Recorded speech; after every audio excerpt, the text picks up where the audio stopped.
Good morning. Just watching out for copyright. That's Beethoven. Um,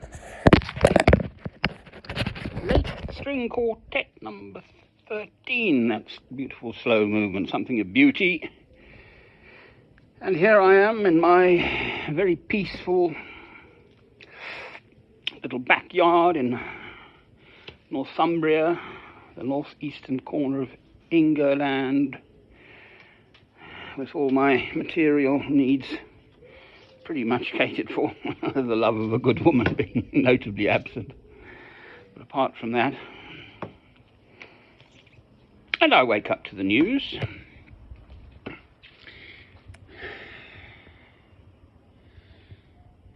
Lucky me,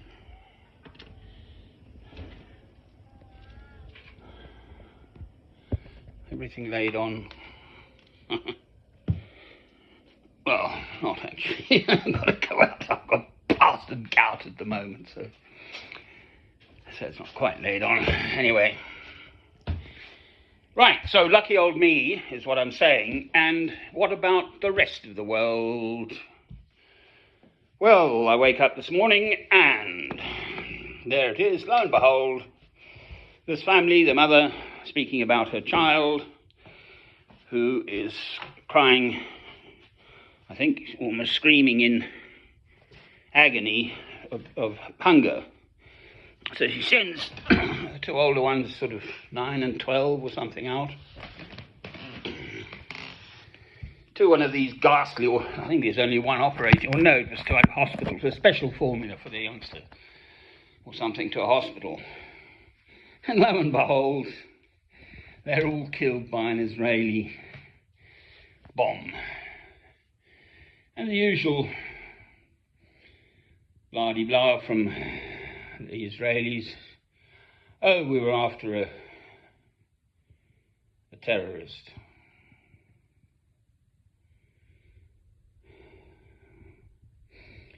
The current Premier of Israel, Netanyahu, has just been feted at the White House in America by the awful little man whose name I won't say, obviously the President of the United States of America, therefore moral support and clearly huge financial support and, worst of all, the military support for Israel, seemingly to just do as it pleases in plain sight.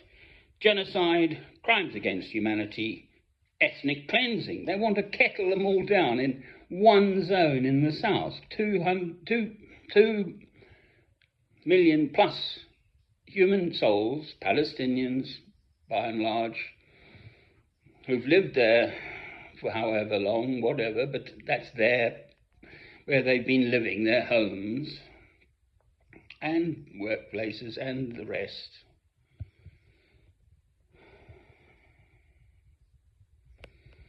And then an advert pops up of this little girl, malnourished, so her bones are starting to just crack up, basically. She was about 12 or 13. Give aid. I think some aid must be getting in somehow, but I mean, living on handouts from some foreign power, that's no way to live. And the alternative is you die of starvation, or possibly you have to move to another country where you're not going to be welcome because they've all got their troubles and don't have the capacity to just absorb hundreds of thousands of human souls. I mean, it is just too ghastly. And it's going on now, in my lifetime, here, in the world in which I live, in that sense, here. Ask not for whom the bell tolls, it tolls for thee. John Donne, Dean of the St. Paul's in London, about 1550, I think. Well, I can hear it.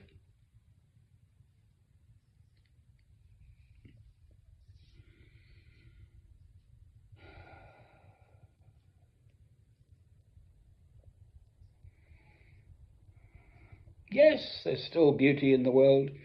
Louis Armstrong was sort of quizzed about this. One of his most well-known songs is What a Wonderful World, of course. And apparently he would still sing it even when Vietnam was going on. And his response was to the effect, well, yes, it's awful, but I'm Louis Armstrong, and what I do is sing. I make beautiful music, which is still beautiful, even if people are behaving appallingly.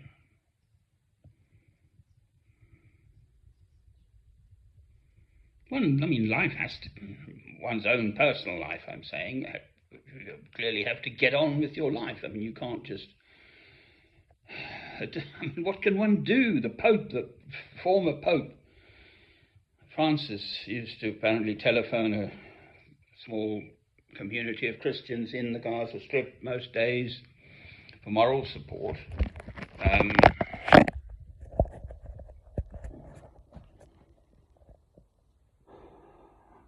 Right, but with all his influence in the world, on the world stage, the head of the Roman Catholic Church, 1,400 plus million Roman Catholics throughout the world. There's a huge amount of people. That is a huge number of people to have, as it were, behind you. You'd think he would have been able to exert influence upon the situation. And he didn't or couldn't, basically, I think. And then one hears these apologists saying actually it's all the Palestinians' fault. And the Israelis, the Jews, the Hebrews, God's chosen people from Abraham, if you like, that it's the promised land and God chose it for them. How about listening to Rabbi Yisrael David Weiss of Neturei Karta? There was the second diaspora in AD 70 when God chose to disperse his chosen people throughout the world, and they are not to return to the Holy Land until the second coming of Christ. Amen.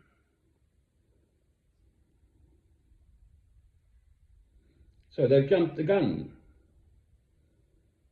these Zionists, who are by and large, I believe, or understand secular. So Israel is sort of a secular.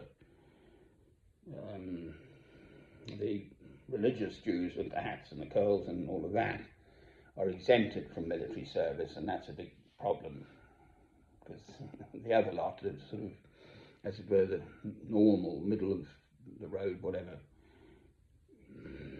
Jews, Israelis resent the fact that they are conscripted into the IDF, the Israeli Defense Force, and they've got to go off and do fight and so on, and the religious lot don't have to.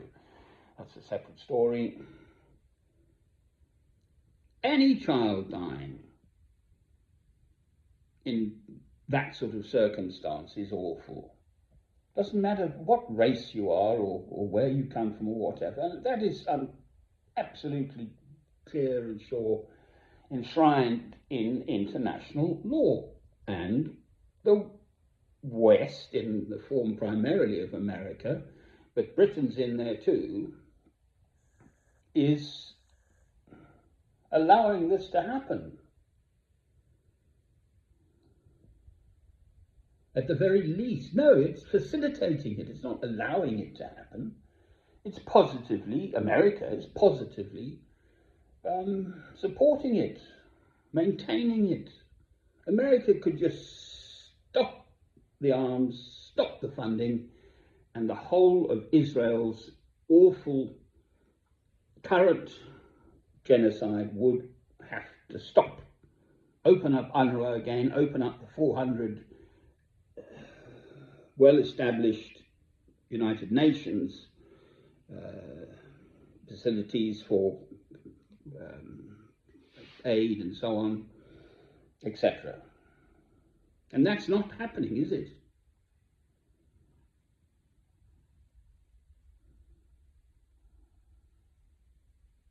That's my... There are many other awful situations in the world of which I am also somewhat aware. And there have always been awful situations. Sort of that's what I'm saying with Louis Armstrong, and with him in the sense that, you know, basically if you came into this world and only focused on the awful situations, it would destroy you. You know, you would be useless because you'd just be devastated by how utterly awful human beings are capable of being. I mean, clearly there was the Holocaust perpetrated by the Germans against primarily the Jews, not exclusively.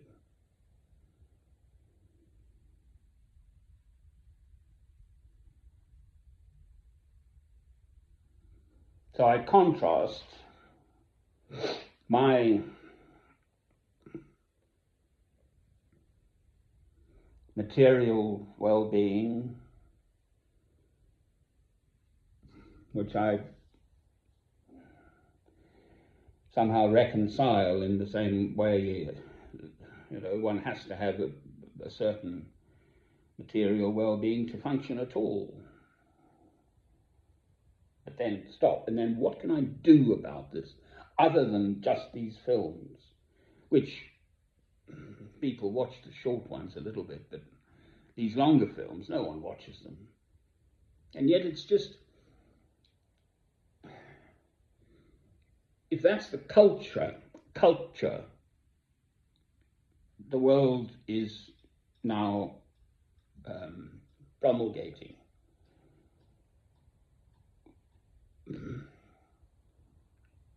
how does a youngster discern good from evil? You want to see daddy kissing mummy under the mistletoe. You want to sense love in your life. And this is hatred, this is evil. And it's there, right in our face now.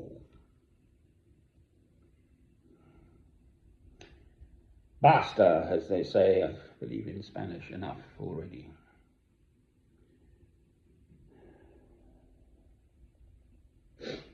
I have been seeing some butterflies for some reason this season, no doubt due to the weather, and either the drought or the very wet season, the time before that and so on, whatever, I don't know. Looked up the life cycle of the butterfly. Where do they go in the winter? Clever little chaps. They only last a few weeks, like most of them. And they turn into eggs and then pupa and larvae and caterpillars, and on they go. But it's the eggs, I think, primarily, and the pupa. Chrysalis, is that right? And there was just one sitting on my doorstep. I just opened the door. It was just, they've got to kind of energize their wings when they first come out. And let the fluid start flowing, you know, strengthening the wings so it has a structure so it can fly.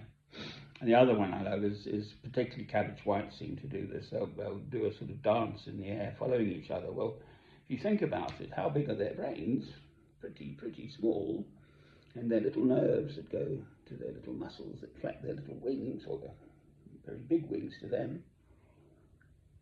For human, wings the size of a butterfly would be, yes, I think they've tried that and it didn't work. And they do this dance of following each other. So they must be perceiving the other insect, the other butterfly, and then responding through their nerves and the wings, and then following. And they follow within a matter of inches of each other. Wonderful, extraordinary nature. So there is beauty in the world. Again, there always has been beauty. God put us, his creation, mankind, into the world to love him. So the two commandments, love God, love your neighbour, yourself as yourself. I do go on, I know. But that's it. Everyone can understand. Love, love, love, love. And more love. Amen. Oh, Lord.